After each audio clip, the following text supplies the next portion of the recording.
বাংলা কোশ্চেনটা যে করছে আর কি এই রিটেনের আপনার ওই সৃজনশীল অংশটুকু এটুকু যে করছে, আমি আখিরাতে যদি তারে দেখা পাই আল্লাহর কাছে আমি বিচার দিছি। রুম থেকে বেরোয় একজন পুলিশ ডিউটিতে ছিল, উনি বললো ভাই এটা কি বললেন, আমি আকাশের দিকে চাই বলছি আল্লাহ তোমার কাছে বিচার দিলাম, সৃজনশীল প্রশ্নটা যে করছে তার বিচার তুমি করো। যেই স্যারে গান দিছে আমি কব হেদিন আর 100 বছর বাঁচে। যেই স্যারে গান দিছে আর রে বুড়া সেই অনেক সহজ এমসিকিউ অনেক সহজ ছিল, কিন্তু গান অনেক কঠিন ছিল। অনেক সহজ হয়েছে।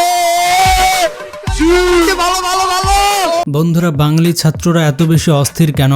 চলুন আজকের এই ভিডিওতে এমন অস্থির ছাত্রছাত্রী দেখে আসে যাদের বক্তব্যগুলো ইন্টারনেটে ভাইরাল হয়ে গিয়েছে। পরীক্ষা মাশাআল্লাহ ভালো হয়েছে, কিন্তু ফেল করবো, এটা হচ্ছে মেন বিষয়। কেন? মোটামুটি ধরেন 90 মার্কের অ্যান্সার দিয়েছি, কিন্তু কোনটা ঠিক সেটা বলতে পারলাম না। বন্ধুরা, ভিডিওটি অনেক ফানি হতে চলেছে, তাই লাইক দিয়ে বসে যান শেষ পর্যন্ত দেখতে। আর নতুন দর্শকেরা চ্যানেলটি সাবস্ক্রাইব করে দেন। আজকের ব্যর্থতা হচ্ছে নকল করতে পারি না, সেটাই। আহারে কি কোন গাইড এত খারাপ ছিল না, কিন্তু তাও এত করে নকলের কথা বললো যে করাই যাবে না, তো নকল করতে পারি না, এটাই সবচেয়ে বড় কষ্ট। আশা করি পরেরগুলো তো করবো না। এখানে এই ছেলেটি বলছে তার পাশে যে মেয়েটি বসেছিল তাকে দেখাতে বলেছিল, কিন্তু দেখায়নি। পাশে একটা মেয়ে বসেছিল, সে জিজ্ঞেস করে দেখায় না, এর জন্য মেয়েটার মনে করেন আমি বলছিলাম আপনি সিনিয়র না হলে রিলেশন করতাম। আমাদের থেকে বেশি স্যার ম্যামরা বেশি ভয় পাইছে পরীক্ষার হলে গার্ড দিতে, মানে ওনারা যেভাবে গার্ড দিছে, মানে ওনাদের চাকরি চলে যাবে আমাদের। এরা কত ভালো স্টুডেন্ট দেখুন, সামনে দিয়ে মেয়ে হেঁটে যাচ্ছে তবুও বই নিয়ে দাঁড়িয়ে আছে। যা করতেছে আমাদের ভালো জন্য করতে হবে, নকল আর হবে না।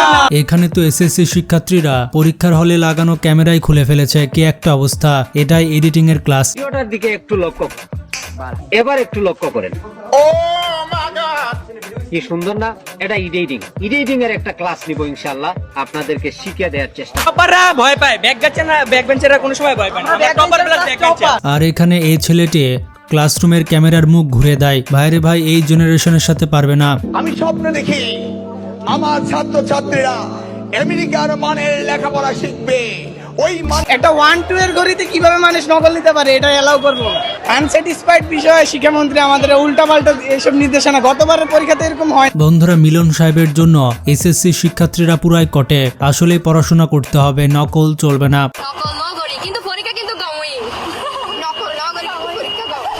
শিক্ষামন্ত্রী যেরকম ভয় দেখাচ্ছে সেটা দেখানো উচিত ছিল না। আসলে যেমন ভয় দেখাচ্ছে তেমন কিছুই হয় না, আমরা শুধু ভয় পেয়েছিলাম এতদিন। এই ছেলেটি বলছে পরীক্ষার হলে হেলিকপ্টারের ভয় ছিল, কখন জানি চলে আসে। হ্যাঁ ভয় ছিল, কোথায় চিপ আছে আবার কোথায় বেঞ্চের নিচ থেকে হেলিকপ্টার চলে আসে, এই কারণে একটু ভয় ছিল। শিক্ষামন্ত্রী আপনাকে অনেক ধন্যবাদ, আপনি আমাদের প্রশ্ন এবার অনেক সহজ করে দিয়েছেন, আমাদের জন্য ভালো পরীক্ষা দেওয়ার সুযোগ করে দিয়েছেন। আর এটা নাকি এসএসসি পরীক্ষা চলছে, স্যার পেছনে বসে ঘুমাচ্ছে আর ছেলেরা পুরাই চিল।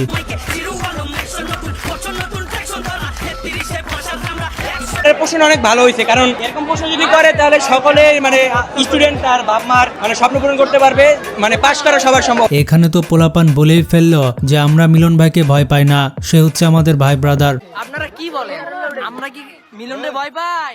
ভয় পাই না, কারণ তারা আমাদের ভাই ব্রাদার লাগে। পরীক্ষা জার্নি হোক, আমরা সকলেই পাস করব। মিলন ভাই আমাদের ভাই ব্রাদার। এমসিকিউ প্রায় 25-26টা একবারে শিওর হয়ে গিয়েছে, আর 70 অ্যানসার দিয়েছি। রচনা ভালো লিখেছি, সবাই ভালো লিখেছি, আলহামদুলিল্লাহ পরীক্ষা ভালোই হয়েছে। একবার দেখুন মিলন সাহেবের ধৈর্য, সিসিটিভি ক্যামেরা দেখছে। ভাই, আমি তো প্রথমে মনে করেছিলাম ফুটবল ম্যাচ দেখছে, সত্যি মিলন সাহেবের ধৈর্য আছে। পরীক্ষা অনেক ভালো হয়েছে, আলহামদুলিল্লাহ অনেক ভালো ছিল, সবকিছুই সুন্দরভাবে হয়েছে। ভয় ছিল কিনা শিক্ষামন্ত্রী চলে আসলো। ভয় ছিল না। আর যারা এসএসসি পরীক্ষায় ফেল করবে তাদেরকে রিপন মিয়া আহ্বান করছে। আজকে যারা এসএসসি পরীক্ষা খারাপ হয়েছে তারা আমার কাছে আইসো, তোমরা লাগিয়া একটা আতুর কিনছি, এই যে একটা নতুন করাত কিনছি, এটি দিয়ে কাম হিয়া আম তোমরা আর দৈনিক 500 টাকা করিয়া ইনকাম করতে পারবা। এইটাই বাস্তব। I love you. এতে করে টাকাতে দেন, গান নড়াইতে দেন এসে, আর আমার মাথার উপরে সিসি ক্যামেরা, আমি কোন দিকে গান নড়াইতে পারি না, আমি ম্যামের পাশে। এখানে এই আপুটি বলছে পরীক্ষার আগে থেকে শিক্ষামন্ত্রীর কথা মনে পড়ছিল। শিক্ষামন্ত্রীর কথা তো পরীক্ষার আগে থেকেই মনে পড়তেছিল, তো নকল করা যাবে না। আর হচ্ছে আরে কত ভালোবাসা। স্ট্রিক্ট কথাগুলা আমার এখন মনে নাই, বাট হ্যাঁ এটা অবশ্যই। তোমরা কেমন আছো? পড়াশোনা করতে হবে, নকল হবে না। শিক্ষামন্ত্রী কি হেলিকপ্টার মিলন আর কি সবাই বলে, আসলে হেলিকপ্টার যদি নিয়ে আসে তাহলে আমাদের মানে সমস্যা হবে আর কি, কারণ আমাদের ক্লাসে অনেকজনই পারে না। আর এখানে বান্ধবীর নকল করা তো লাগবেই না, কোশ্চেন খুবই ইজি। আমি তো শুধু রেজাল্টের অপেক্ষা আছে, রেজাল্টের পর দেখবো কেমন ইজি। নকল আর হবে না, আমাদের নকল করার কোনো প্রয়োজনও নেই। কোশ্চেন অনেক ইজি হয়েছে এবং স্ট্যান্ডার্ড মানের হয়েছে, তো আমাদের নকল করার কোনো দরকারই পড়ে না। তোমরা সবাই পড়াশোনা করো তো, ঠিক মতো লেখাপড়া করো তো, পড়তে হবে, নকল আর হবে না। পড়ো গাইস, বাচ্চারা পড়ো। এখানে আমার বন্ধুর অবস্থা, 10 মিনিট পড়াশোনা, 40 মিনিট রিলস দেখা আর 10 মিনিট পরীক্ষা নিয়ে টেনশন। এভাবেই শিক্ষার্থীদের জীবন চলছে। ও ভাই রে ভাই, ও প্যানেল মে আর গুছাইস। আমরা আমাদের খেলা দেখা দিব, রেজাল্ট দেখা দিব, আমরা কতটা পারি। করতে হবে, নকল আর হবে না।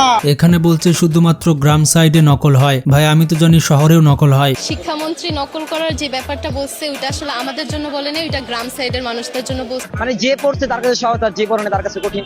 আমার কাছে দুইটাই, আমার কাছে দুইটাই মনে হয়েছে, ভালো মন্দ দুইটাই। মানে আল্লাহ রিজিকে যারা আছে তাই হয়, আল্লাহর উপরে ছেড়ে দিচ্ছি।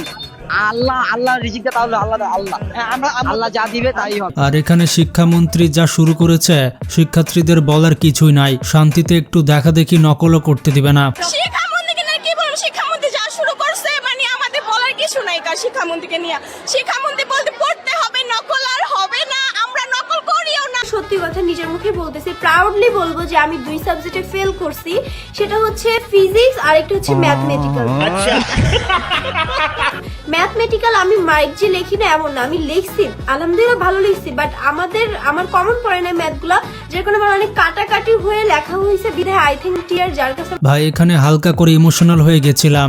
আমি ভালোবাসি, শুধু তোমারই ভালোবাসি, আমার তোমারই লাগবে আর কারো লাগবে না আমার। প্লিজ তুমি আমার ছেড়ে যাও না। কান্নার প্রতি এখন বিশ্বাসই উঠে গেছে।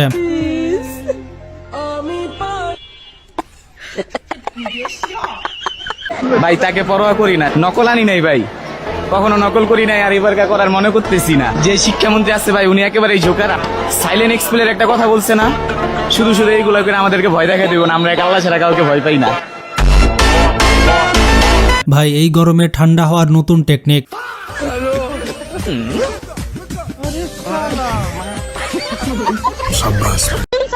আমি কি ওদের স্কুলের ছাত্রী? আমি তাহলে নতুন ছাত্রী, অতিথির মতো আমাকে আমার সাথে কি ওই ব্যবহারটা করতে পারে? আমি বলকি দে খাতা দে, এখনই দিবি, 1 সেকেন্ড সময় দিব না, দে খাতা এমনি করে। এখানে তেমন কিছু না, সমুদ্রের পানির মতো পরীক্ষা দিয়ে ফাটিয়ে ফেলেছে। পরীক্ষা কেমন হয়েছে? অনেক বেশি জোশ হয়েছে, পরীক্ষা পুরো ফাটাই দিয়েছে। আমরা ভয় পাচ্ছিলাম, কিন্তু কোশ্চেন এত ইজি হবে এটা কখনোই আশা করি নাই। পরীক্ষা অনেক জোর হয়েছে, ভালো অস্থির সেরা পরীক্ষা হয়েছে। আমি ইউটিউবার হবে। আমি প্রথমে একটা গাড়ি কিনবো, তারপর কিনি, এরপরে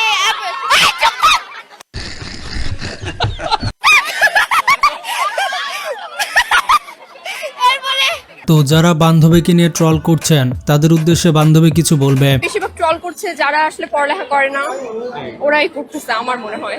নকল এখন আসলে অনেক কমে গিয়েছে, কিন্তু তাও হয়, করা উচিত না। উনি ব্যবস্থা নিচ্ছে, এটা ভালো। আসলে একটা শান্তিপূর্ণ আনন্দ উনি করতেছে, উনি আমাদেরকে বলতেছে এই জঙ্গির বাচ্চারা তোর কি মানুষ হবি না জীবনা? আমরা কি মানুষ না? আমরা কি উনি একা মানুষ হইতো? উনি কি লেখাপড়া করে শিক্ষিত? এবার দেখুন পাশের জন থেকে দেখে লেখার জন্য আমার বন্ধু যেমনটা করে। করিনি আমরা। আরে এটা এটা কি হলো? আরে এরকম করে না রে পরীক্ষার সময়, আপনি করেননি? অনেক লেখার পরে এরকম করেন না?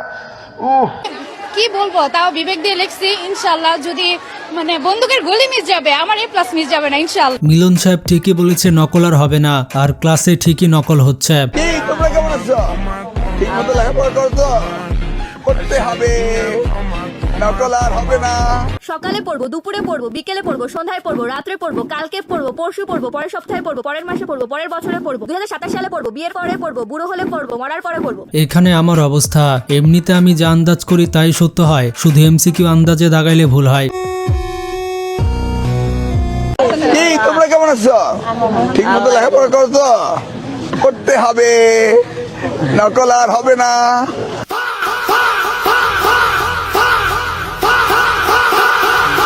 বন্ধুরা SSC শিক্ষার্থীরা সত্যি অনেক অস্থির। ভিডিওটি ভালো লাগলে লাইক দিতে পারেন আর বেশি বেশি শেয়ার করতে পারেন।